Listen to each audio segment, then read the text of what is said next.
L'édition nuit, bonsoir, bienvenue. Merci à vous de nous suivre sur France 24 et France Info. Voici les titres. Une nouvelle rencontre Trump-Poutine est prévue. C'est l'annonce du président américain ce jeudi. On connaît le lieu, mais pas la date. Ce sera en Hongrie ces 15 prochains jours. Entretien qui est intervenu alors que Volodymyr Zelensky doit se rendre ce vendredi à Washington. Le président ukrainien d'ailleurs a atterri ce jeudi soir.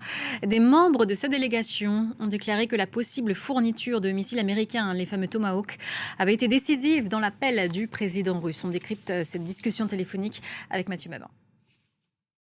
Entretien qui devrait se passer à Budapest, de quoi irriter les autres pays européens. La Hongrie, par le biais de Viktor Orban, est un allié de la Russie et ne devrait donc pas appliquer le mandat d'arrêt de la CPI visant Vladimir Poutine. L'Ukraine, justement, sur le terrain, la situation est toujours aussi compliquée. La population est appelée à quitter de nouvelles communes de la région de Donetsk.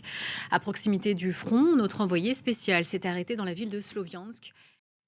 L'Union européenne en a dit un peu plus sur son projet anti-drone. Plus qu'un mur, il a été rebaptisé Initiative européenne pour les drones et laisse libre part à la volonté des États, ce qui risque inévitablement de créer des tensions et des divergences dans la vitesse d'adoption ou encore dans les coûts. Les enjeux sont résumés par Jules Boiteau. La situation au Proche-Orient, situation fragile qui a suscité elle aussi une réaction de Donald Trump menaçant d'aller tuer les membres du Hamas si le mouvement, je cite, n'arrête pas de tuer des gens à Gaza. Le Hamas qui dans son discours continue de réaffirmer son engagement à mettre en œuvre le plan de paix concernant les otages. Israël compte toujours les dépouilles qui lui sont rendues. 9 corps ont été rendus et identifiés comme étant ceux d'otages israéliens. Et puis un pays va aider à la recherche de corps sous les décombres, c'est la Turquie. On voit ça avec Alexandra Carini.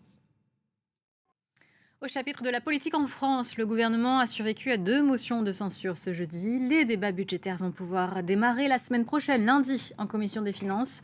Dans des délais très contraints, la tension devrait être vive entre la gauche divisée sur la question de la censure, le socle commun irrité par la concession sur les retraites et les extrêmes qui veulent toujours dissoudre. Récit d'Alstrid Mesmorian.